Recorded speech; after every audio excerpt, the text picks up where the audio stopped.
Key point 1. Becoming yourself means abandoning the role you're playing.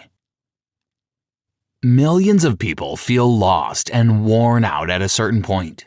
Some struggle for years before realizing their marriage doesn't work. Others force themselves to go to a job they hate. People can exist in such conditions for years, ignoring the signals and hints their inner self gives them. But just like an exhausted and sleepy driver, they barely notice. Key point 1. Becoming yourself means abandoning the role you're playing. Millions of people feel lost and worn out at a certain point. Some struggle for years before realizing their marriage doesn't work. Others force themselves to go to a job they hate. People can exist in such conditions for years, ignoring the signals and hints their inner self gives them. But just like an exhausted and sleepy driver, they barely notice road signs. Therefore, most require a life-changing event, a huge roadblock, showing they're moving in the wrong direction. For centuries, people have neglected their true selves and sacrificed their desires and needs for the greater good. They become comfortable for others, staying within the limits of the commonly accepted norms and adjusting their tastes and views to the masses. No matter how many masks you wear, your inner self remains the same. You need bravery to uncover it. Throughout the years, people have developed a defense mechanism called ego to accommodate their reality. For example, a child whose parents reprimand them for expressing negative emotions will learn to suppress them. So the kid piles up such truths until they realize that others' worldviews shouldn't define theirs. Recognizing the wrong way directs you to the right path. Understanding that you live in a fog of somebody else's perceptions and rules clarifies your vision. Ask yourself who you are. Is this your desired life? Or are you trying to meet expectations? Maybe you fear that choosing yourself will deprive you of the love of others. Whatever it is, being true to yourself means living to the fullest, even if you lose something insignificant or false on the way. Prepare to meet your authentic self and transform your life by shedding your ego and unmasking your core beliefs. Learn to grant yourself the love and validation you seek. Key point 2. Why being good enough is a life-wrenching fiction. According to Dr. Shefali, women still suffer from patriarchal and highly demanding cultural and societal norms. While society expects men to do the hard manual work, block their emotions, and keep the facade of the alpha male, women learn to remain between the walls of self-sacrifice and desperate need for validation. A society where everyone wears a mask can never be healthy. Since birth, every person faces pressure and expectations from others. For example, females are more assessed than men. People often subjectively comment on a girl's beauty or lack thereof, encouraging women to hide their natural appearance behind makeup, false lashes, diets, or surgery. This way, they care for society's appreciation more than their bodies. Women often feel as if they are in a beauty contest. It creates an immense inner void they try to fill with approval from men. Such dynamics begin in childhood when a girl tries to earn her parents' validation by being a good girl. She learns to prioritize others' needs and comply. Some girls receive praise only if they behave as expected, forfeiting their genuine selves. The good girl label may doom a woman for the rest of her life, as she may demand similar approval from her partner. In a race for being good enough, women sacrifice their needs, desires, and beliefs. And the sad part is that their goal is unachievable. Good enough means perfect, and this notion is highly subjective. And thus, a woman learns to adjust her behavior, often in contradictory ways, to meet others' expectations, eventually losing her true self among all those masks. Yet, what always remains is a sense of unworthiness. Becoming an authentic and genuine self is the only way to long-lasting peace and happiness. However, it leads to considerable discomfort as you must tell the truth, express your emotions, prioritize your needs, and set boundaries. Finding yourself involves external loss, But you may sacrifice more to become that woman from the Playboy pages with mesmerizing curves, a spotless career, and top-level homemaker skills. Striving to be good enough means condemning yourself to a competition that will bring pain and aggravation in exchange for love and validation. Did you know? According to a Forbes article from May of 2022, low self-esteem negatively affects the professional advancement of 4 in 5 women. Key point 3. Break into life by breaking a pattern. Few people realize how the unconscious rules their life. They choose partners, react to events, face challenges, and manage conflicts just as their parents did or as they learned in childhood. Thought and behavioral patterns usually control your immediate reaction and prevail in your habits. A belief that you must earn love, approval, or attention as you did in childhood can motivate you to serve others in adulthood, depending on your partner, or even tolerate ill treatment. Most people seek happiness in the external world. They travel, plunge into new relationships, or work 24/7 to fill the void inside of them. Nonetheless, inner issues need inner solutions. Talking to friends, watching movies, or spending time with loved ones is a good distraction, but it's not a long-lasting remedy. Becoming your authentic self implies shedding everything that kept and supported your false identity, even if that's your relationships. Unfortunately, some would rather drown in a sinking ship than find the courage to rock it when their relationship is facing turmoil. They choose to play their role not to upset anyone and don't even notice that it may lead to a catastrophe. Relationships are a mirror reflecting your sense of self. Radical awakening is becoming aware of the masks and facades you use to escape or avoid pain and adjust to life around you. When you recognize patterns, you can destroy them by giving yourself all you lack: love, approval, attention, and validation. No one loses themselves to another. They come to the other already lost. Dr. Shefali.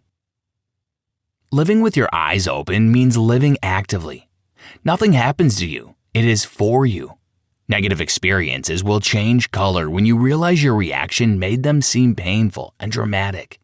Nothing becomes impossible, and no situation is a dead end when you prioritize yourself. Mourning is an essential part of letting go. Finally, enhancing awareness is a habit you can start now. Analyze your life and patterns and check in with your emotions. Are you genuinely satisfied with your life? Do you live as your most authentic self, or is something controlling you? What do you get from letting your ego act for you? What masks do you wear and why? You can ask these questions whenever you make a choice or face a challenge. Notice and learn to differentiate your patterns to transform your life and become your genuine self. Key point 4. Ego, friend or enemy? The ego is the inner manager or commander you unconsciously create. It tells you what to do and how to act so your fears don't come true. For example, being afraid that you're not needed makes your ego value people's time and serve their needs more than yours. Your ego has protected you and covered your wounds for years, but you cannot live with it forever, as it is not your authentic self. It doesn't heal or fill the voids with love. It hides and numbs them so you can function and act in society. A person uses different facades depending on their life path. One of them is the giver. This mask is trendy among women who fear abandonment or indifference from their family and partner. Codependent and unconfident people use this facade to earn validation, love, or approval. They readily sacrifice their time, efforts, money, or life to serve others only to receive something in return, something to fill the void. If your ego were a remote control, your fears would push its buttons. The giver's ego usually plays the role of a martyr or victim when they suffer for the good of others, or are so sorry for themselves that they never take responsibility for their lives and choices. These people can exhaust themselves with work and domestic duties and refuse help, believing anything is on their shoulders. Eventually, they start blaming others for their hardships, feelings, and emotions. The ego is a band-aid, not medicine. Sure, the ego would never do anything that offers no profit. The givers always receive compassion, attention, or pity in return. They grant themselves honor and kindness medals for all the work they do for others. Such people rarely reach or even understand their goals or dreams. They live their families' or friends' lives, waiting for others to do the same for them. The giver's mind also likes to play savior or empath, who cannot feel happy without guilt, say no to others, or set healthy boundaries. For example, a person with a savior's mindset can choose a drug-abusing or violent partner whom they will try to save their whole life. So they choose a project more than they choose a person. Of course, they may never realize or acknowledge it was their choice, as victims rarely feel responsible for a crime. Key point 5. Face your ego and meet yourself for the first time. The giver is one of 3 principal groups of the ego. They're associated with positive or kind traits like generosity, compassion, and support. The other 2 groups include the controllers. While givers strive to be the good ones, the controllers seek dominance and success. These people detest failure, so their inner void pushes them to work harder, often leading to exhaustion from the constant competition with others. Such individuals take charge of everything: work, family, finances, and community. Their inner critic never sleeps, so they're never satisfied with their achievements. A parent wearing this facade can sacrifice everything to become the best mother or father, even if it goes against their child's will or desire. They can work twice as hard to earn for the best school or college, yet they rarely respect their child's boundaries or choices. In other words, they work to win an unrealistic The Parent of the Year contest rather than to make their child happy. People from this group can also become passive-aggressive tyrants, a combination of a giver and a controller. For example, women often accumulate frustration and anger by saying yes to every request: cleaning, cooking, laundry, and helping children with homework. At the end of the day, when they feel exhausted and frustrated because no one cares as much as they do or nobody helps them, they lash out and manipulate others through a sense of guilt. Finally, they feel shame for expressing their emotions and try to compensate by catering to others' needs again. And so, the circle never ends. Tearing the ego away is painful because with every passing year, the mask grows further into the skin. The takers. This last ego type features people who use others as servants or tools to achieve their goals or fulfill their wishes. A person from this group may feel entitled and superior to others, so they will demand that everything be done for them because they deserve it or because it's their birthright.